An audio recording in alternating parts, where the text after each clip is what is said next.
Hand over your access card, Adrian. This lobby is for people who contribute, not a husband who just takes up space.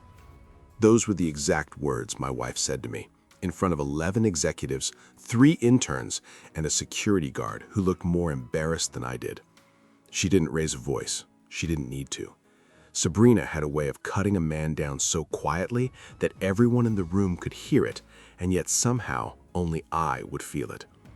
The badge she snatched from my hand still had my photo on it, taken 3 months earlier, back when I still had a face she recognized. She turned to her CEO, the man everyone called visionary, the man who signed her bonuses and touched the small of her back when he thought no one noticed, and she smiled at him the way she used to smile at me. I said nothing. I picked up the small cardboard box someone had already packed for me, walked past the glass walls of the boardroom I had once designed myself, down through the lobby I had once laid the marble for with my own 2 hands, and out into the parking lot where my old truck was waiting. The same truck I'd driven for 11 years. The same truck she used to say she loved because it meant I was a man who didn't need to prove anything. She had no idea what I had been holding on to. She had no idea that the man she just humiliated in front of his own staff meeting wasn't a technician on probation. He was the reason there was a staff meeting to attend at all.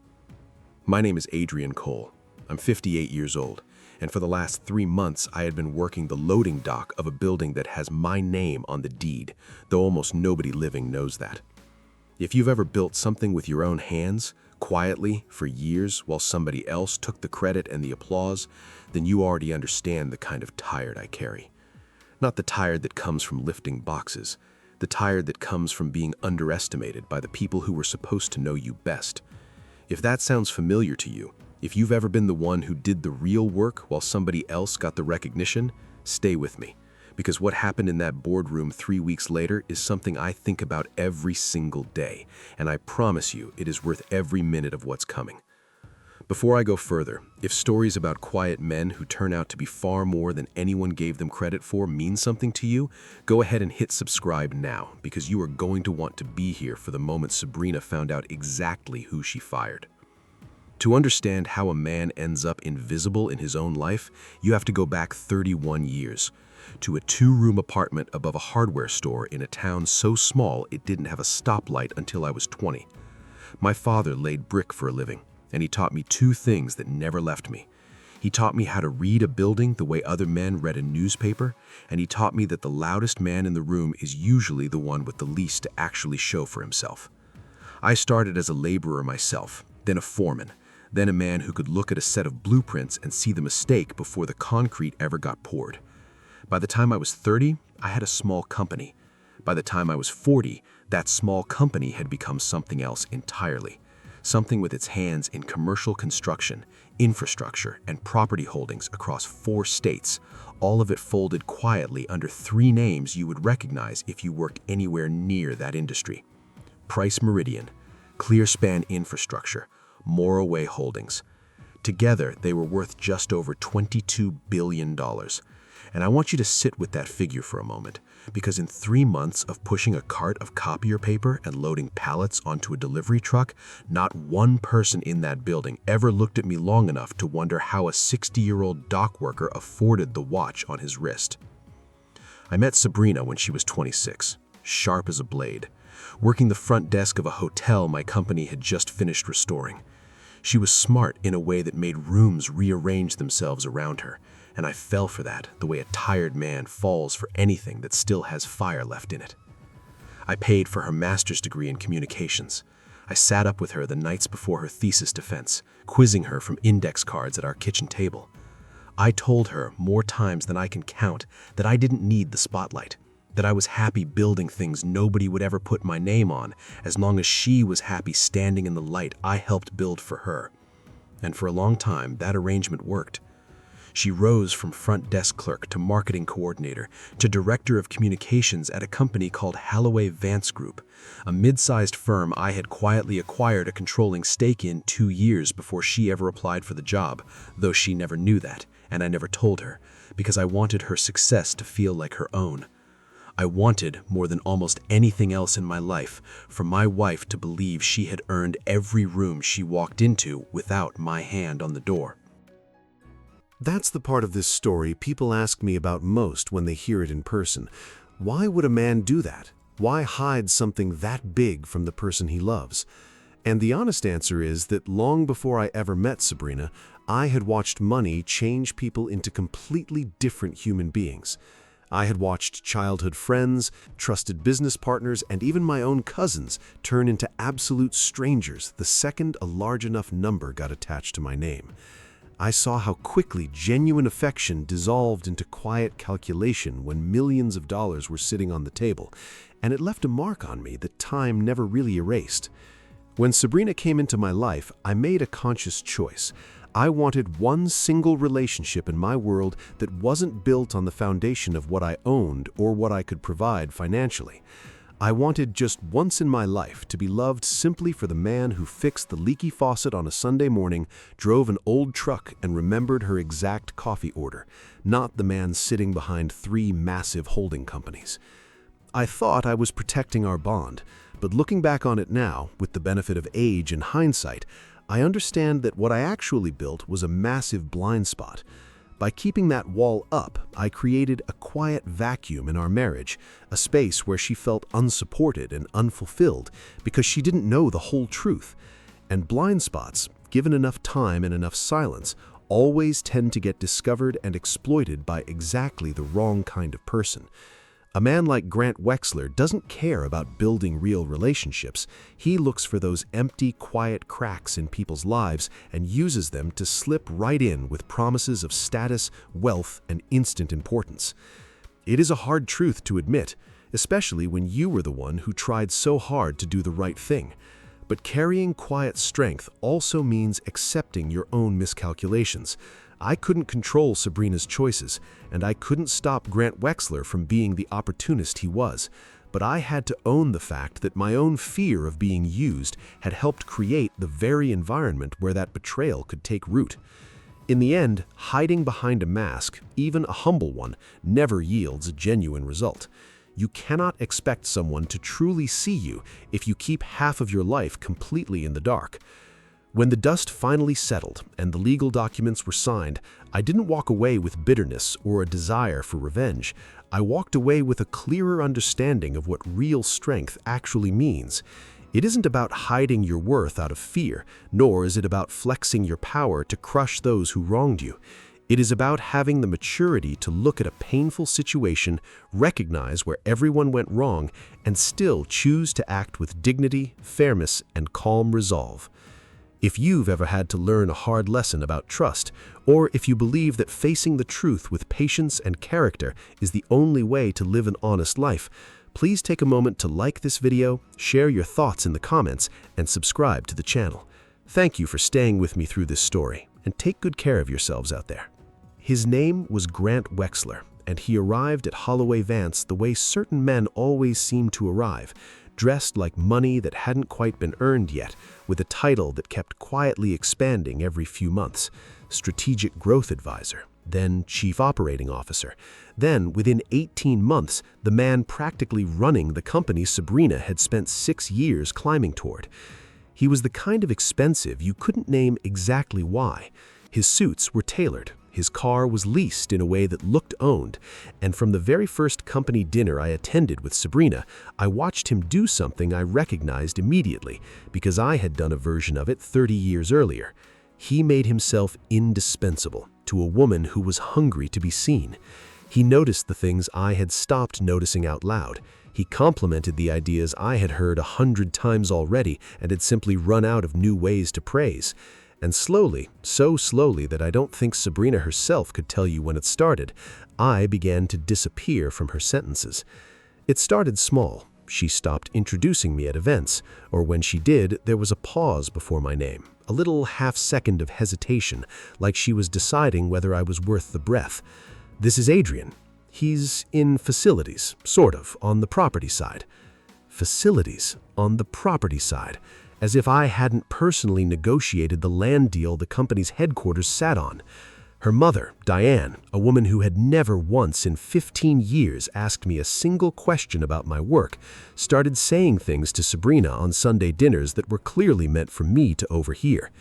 "You've grown so much, sweetheart. Some people just don't grow with you."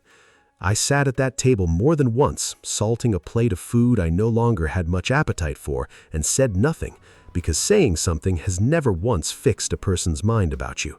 Only proof does that. And I didn't have proof yet. I only had a feeling, sitting low in my stomach, the same feeling I used to get walking a job site before a beam gave way, that something structural was failing, quietly, underneath a surface that still looked fine to everyone else. The paperwork started arriving on a Tuesday.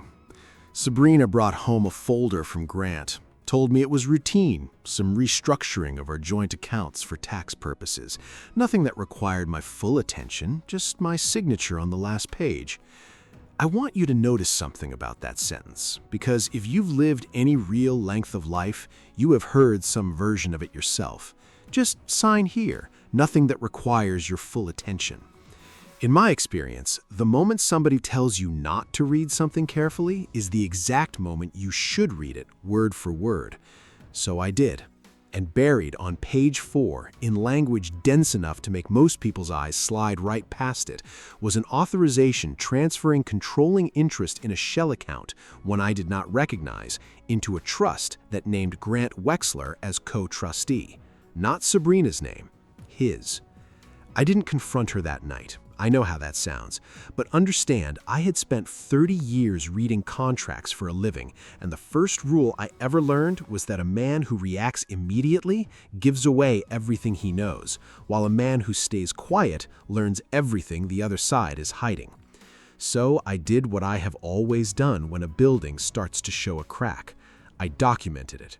I called an old friend, a man named Marcus Boone, who had been my personal attorney for over 20 years and had never once, in all that time, told anyone who I really was. Marcus had helped me build the quiet architecture of my entire life, the trusts, the shell entities, the layers between my name and my money that let me walk into that loading dock 3 months later and simply be Adrian, the new hire in receiving. I told Marcus what I'd found. He didn't sound surprised. He told me something I have never forgotten. He said, "Adrian, when people try to slide a signature past you instead of showing it to you, they're not asking for your trust. They're testing whether you're still paying attention." I told him I was done being tested. Over the following weeks, I collected what I needed the way I used to collect proof of a contractor cutting corners, patiently, quietly, without ever tipping my hand. I had Marcus pull the incorporation records on the shell account. I had a forensic associate trace the metadata on the folder Sabrina had handed me, and the metadata told a story Sabrina herself likely didn't even know, because the document had been created and edited 11 times over 6 weeks, almost entirely on a laptop registered to Grant Wexler, at hours well past midnight, on nights I now understood were not, in fact, late board prep, as Sabrina had told me. I found an email forwarded to me by an assistant inside Holloway Vance who had worked for our family longer than anyone realized, a woman named Rochelle, who had once been the front desk manager at that same hotel where I met Sabrina, and who had never forgotten the man who personally paid for her son's surgery when the company insurance fell short. Rochelle sent me one line, "You need to see this before Friday." Attached was a recorded voicemail Grant accidentally left on a shared conference line, the kind of mistake men make when they've started believing they're untouchable. In it, Grant was speaking to someone I didn't recognize yet about cutting Sabrina loose once the merger closes, since the board will want someone cleaner at the helm. Cleaner was the word he used for the woman who had built that company's public image for 6 years. I sat with that recording for 3 nights before I decided what to do with it. And I want to be honest with you about something.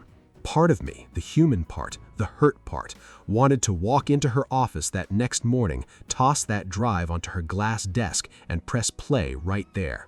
I wanted to stand over her, watch her face change, watch the color drain from her cheeks as every excuse she had rehearsed evaporated into thin air.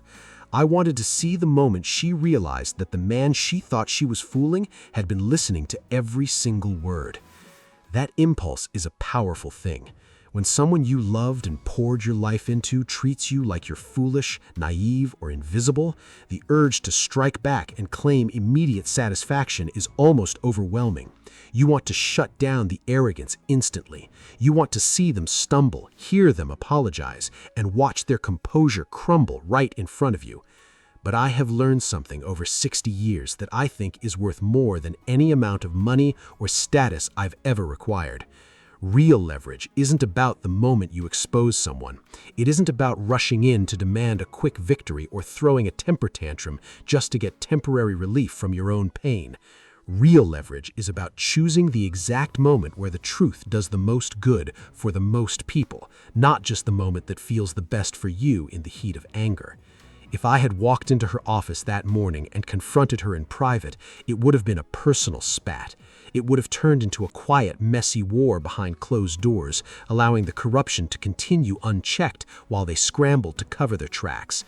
The executives, the board, and the bad actors would have quietly shifted the blame, hidden the money, and buried the truth before anyone else could see what was really happening. So, instead of confronting Sabrina, I took a deep breath, put my pride in my pocket, and made a single phone call. I called Marcus, my trusted attorney, back on a private line. I didn't yell, I didn't vent my frustration, and I didn't ask him how to get revenge. I asked him just one straightforward question. When is the merger vote? There was a brief pause on the line before Marcus gave me the answer.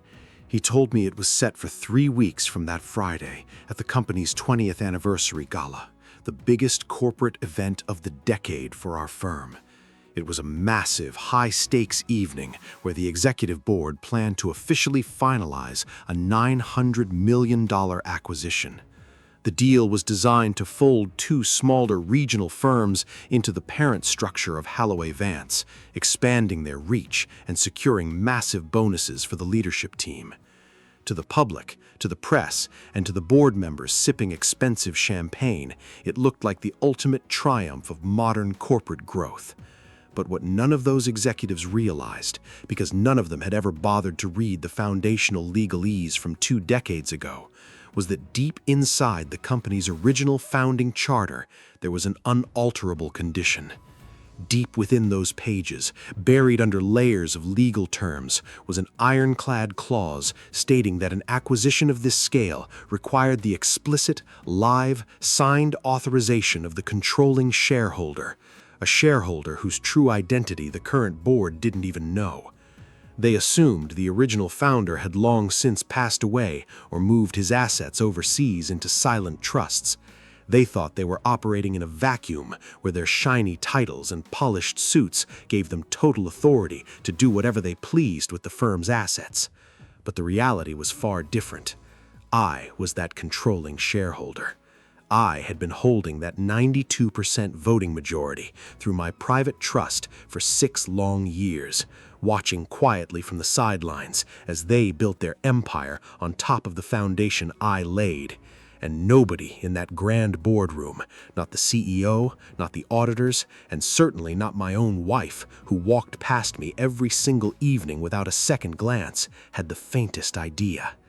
They thought they were walking into the gala to celebrate their greatest victory, completely unaware that every step they took was bringing them closer to the quiet, unshakable truth that was waiting for them at the finish line. The night of the gala arrived wrapped in exactly the kind of polish Sabrina had always loved. String quartet in the corner, champagne towers, a stage built for speeches nobody would remember correctly in a week. I watched from the edge of the room in a rented tuxedo, the same quiet observer I had been for 3 months on that loading dock, while Sabrina stood under a spotlight beside Grant Wexler, glowing in a way I hadn't seen her glow in over a year. And I felt something twist in my chest that I won't pretend was anything other than grief. Whatever this had become, whatever she had let it become, there was a time I loved that woman with everything I had, and some part of a man never fully stops loving the person he built a life with, even standing in the wreckage of it. Grant took the microphone first, and in front of 200 guests, investors, and half the local business press, he made an announcement that hit the room like a wave. He and Sabrina were engaged. He called her the future of this company, standing right alongside its future leadership. Sabrina laughed, that same laugh I used to fall asleep to, and raised her glass. And somewhere in that laugh, I heard the sound of the last 3 months of my life folding neatly into place. Grant continued, riding the moment, announcing that with the board's blessing, tonight's merger authorization would be finalized, sealing what he called the next chapter of Halloway Vance. A chapter, he said with a smile that made my jaw tighten, built without unnecessary weight holding us back. I understood exactly who the unnecessary weight was. I had been fired from that same lobby, in that same suit of clothes he now wore so easily 3 weeks earlier. He asked for the final signature page to be brought up for the board chair to countersign, the routine last step before champagne and applause. And that is the exact moment Marcus Boone walked through the ballroom doors in a suit sharper than anything Grant Wexler owned, flanked by 2 associates carrying a leather folio, and asked, in a voice that didn't need to be raised because the whole room had already gone quiet around him, whether the board was aware that the merger's founding charter required sign-off from Halloway Vance's controlling shareholder of record. The board chair, visibly rattled, said the shareholder was a private trust, one they'd never been able to identify beyond a name on paper. Marcus said the trust had a name attached to it after all, and he said it clearly enough for the microphones near the stage to catch every word. Adrian Cole. I want you to imagine, for just a moment, watching your wife's face when 200 people turn at once to look at the man standing quietly by the bar, the man she had introduced for over a year as on the property side, the man whose access badge she'd stripped from his hand 3 weeks earlier in front of his own co-workers. Sabrina's champagne glass didn't shatter, but her expression did. In slow motion, disbelief sliding into confusion, sliding into something that looked, for one honest second, almost like recognition of exactly what she'd thrown away. Grant recovered faster than she did, because men like Grant always do, at least at first. He laughed, called it a misunderstanding, said surely there'd been some paperwork error. That's when Marcus opened the folio and laid out page by page, projected onto the screen behind the stage for the entire room to see, the shell account records, the metadata trail showing the document edited 11 times from Grant's own laptop, and finally, the recorded voicemail, Grant's own voice filling that ballroom with the words, "Cutting Sabrina loose once the merger closes." The room did what rooms like that always do when the truth arrives uninvited. It turned on the person still standing at the microphone. Grant, to his credit and to his shame all at once, did exactly what I expected a man like him to do the second his own recording finished playing. He turned to Sabrina, in front of everyone, and said the words that told her more about him than 3 years of Guinness ever had. This was her idea, too. I only handled the paperwork. He didn't defend her. He didn't defend himself, not really.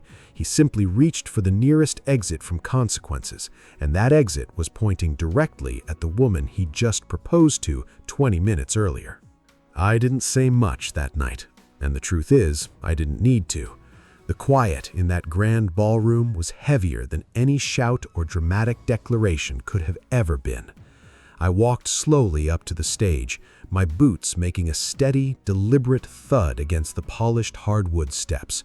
The board chair stood frozen beside the podium, his hands trembling slightly as I reached out and calmly took the microphone directly from his grasp. I looked out over the sea of tuxedos, glittering gowns, and stunned faces, letting the silence stretch until every side conversation and whispered rumor completely died down. When I finally spoke, I didn't use flowery language or angry outbursts. I told the room only what was fundamentally true. I reminded them that 15 years ago, before the grand marble atriums and high-rise glass walls existed, I had stood on this very lot in muddy work boots, overseeing the foundational concrete pours with my own crews. I had laid the groundwork for this firm with my own hands long before it ever became a multi-billion-dollar entry on a stock ticker. I told the investors and executives plainly that I had spent the last 3 months working on the loading docks and in the utility shafts of my own building, not of malice and not to set a cheap trap for anyone. I did it because a man who builds and owns something as vast as what I created learns a hard lesson early on. When you sit at the top of a tower, people only tell you what they think you want to hear. The only truly honest information you ever get is the information nobody knows you are powerful enough to listen to. I looked over at the representatives from the 2 smaller regional firms who were caught in the crossfire of this corporate scheme. They were sitting near the back, terrified that their livelihoods were about to be erased in the fallout. I addressed them directly, my voice echoing clearly through the sound system. I announced that the merger would still proceed as planned. Those 2 smaller companies employed over 400 hard-working men and women, technicians, secretaries, and site managers who had done nothing wrong, who showed up every day to do honest work and who deserved a stable future for their families. I refused to let their lives be ruined just because the people at the top were playing games with corporate power. However, I made it clear that the board would be conducting a complete, unsparing forensic review of the entire executive leadership within 30 days. Grant Wexler didn't even wait for the sun to rise.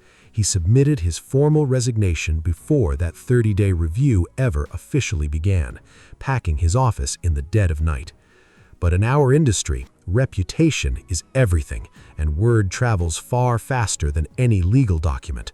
The story of his actions spread to every major firm across the country, and no serious enterprise ever touched his resume again.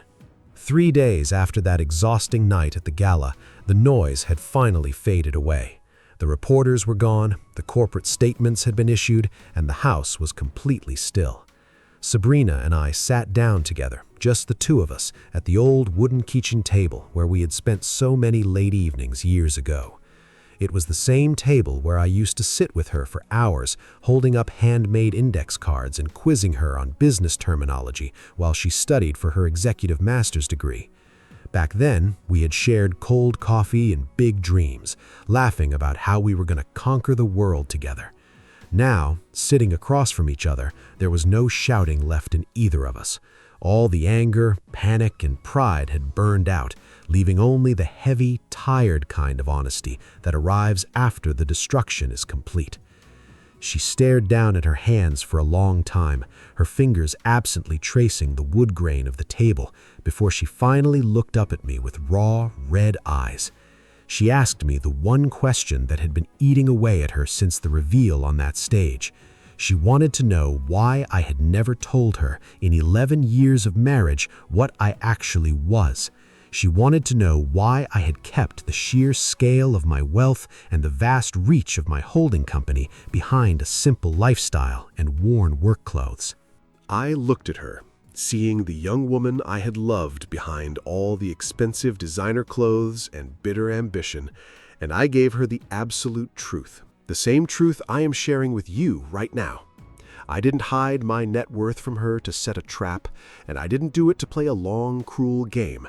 I hid it because after a lifetime of watching people change the moment they smell money, I wanted to be loved simply for the man underneath the financial statements. I wanted a life where loyalty wasn't bought and respect didn't come with a price tag. But as I sat there across from her, I admitted my own deep regret. Somewhere along those 11 years, while I was focused on working hard and staying humble, I had stopped checking whether the man underneath was still the man she actually saw when she looked at me. I had allowed us to drift into 2 completely different worlds without addressing the quiet distance growing between us. That failure was mine, as much as anything that came after was hers, and taking responsibility for my part was the only way I could hold my head high. We finalized the divorce quietly, fairly, and completely behind closed doors. There were no messy public court battles, no salacious tabloid headlines, and no media circuses, because a public spectacle was never the kind of ending I wanted, no matter what she had done to break our trust.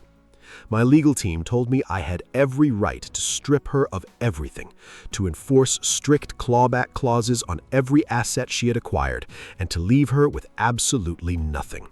But I chose not to take everything from her, even though I held all the power to do so. I made sure she kept enough financial security to rebuild a quiet, honest life somewhere far away from the toxic influence and shadow of Grant Wexler. Tearing a broken person all the way down to zero has never once made me feel like a bigger man, and it certainly wasn't how my father raised me to act when holding the upper hand. Real power isn't about crushing the people who underestimated you or making your enemies beg for mercy. Real power is the quiet strength to walk through the fire with your integrity completely intact, to protect the innocent people who rely on you, and to build something real that outlasts the noise of cheap status. If this journey has reminded you that character, patience, and true substance will always matter more than empty arrogance, please take a moment to like this video, leave a comment down below with your thoughts, and subscribe to the channel. Thank you for walking through this story with me, and remember to always protect the foundations you build in your own life. As for me, I went back to what I've always actually loved, which was never the boardrooms or the headlines in the first place. Clearspan Infrastructure now funds the restoration of 6 historic buildings a year in towns just like the one I grew up in. Buildings that would otherwise be torn down and forgotten the way I nearly let myself be. Rochelle runs Halloway Vertz's new ethics division, a job I created for her the week after the gala, because loyalty like hers deserves to be built into something permanent. And Marcus still calls me every few months, usually just to remind me of something he told me the very first week I hired him over 20 years ago now, a line I have carried with me through every version of this life. Real power doesn't prove itself by making the people who underestimated you regret it. It proves itself by protecting the people who never had any protection at all. If this story meant something to you, if you've ever spent years being the quiet one in the room while somebody else took the applause, I want you to know that the version of you that keeps building anyway, even when nobody's watching closely enough to notice, is the version that eventually gets seen. Take a moment right now to like this video and leave a comment telling me where you're watching from tonight, because I read every single one of them. And subscribe if you want more stories about quiet strength, about people who build something real while the world assumes they're building nothing at all. I'll see you in the next one.